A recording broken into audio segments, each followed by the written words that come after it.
Look, we all know this bloke wants out, and we all quite frankly really bored of it, but I can't be the only one who found the reports coming out today just a little bit fishy. Look, you don't need me to tell you the way this bloke's gone about trying to force a move from the club that's basically made him what he is today has just been badly advised, awful from the start, and he's shat on his legacy move by move by move. But David Ornstein reporting this early doors this morning, less than 24 hours after it was being reported that he was going to be slowly integrated into the squad because no one was going to come in for him, just seems really off for me, and I've spent the day doing as much digging as possible. Now, I will go on record and say David Ornstein for a long time has been pretty bang on. He's someone who always seems to have a bit of integrity about him as a journalist. It just smells to me like somebody, somewhere within the Isak camp has gone, David, here I've got a story for you, run with this one, just to get the juices flowing again on social media. But the fact the journalists closest to Newcastle all summer and piggybacking on this David Ornstein story today, Craig Hope just talking about the days passing, nothing concrete. Keith Downey at the same sort of time this morning actually talking about Johan Wisse just smells even more fishy to me. Not to mention the fact that Ornstein's article actually reports that if the window shuts,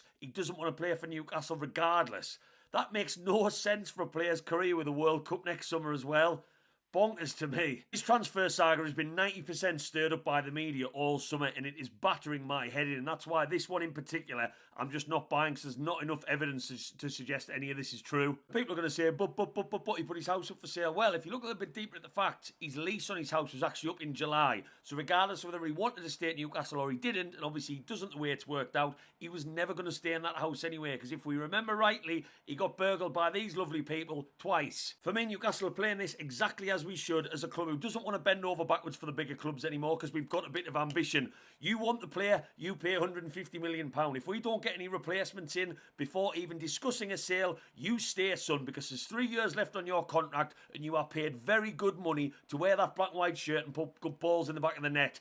Regardless of what you think of him, we need to think of the better of the football club here. And I'm telling you, stories like this are to get the reaction that we've seen today on social media, stir it even more and get in the player's head and make him the topic of conversation on every media outlet you can find. But hey, at least our fan base can compose ourselves and wait for some actual facts.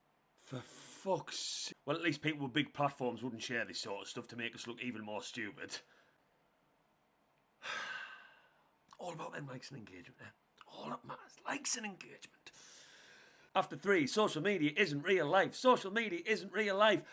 And breathe. Let us know your thoughts down below, Newcastle fans, whilst I go and drink a large beer. And as always, keep the faith. Oh yeah!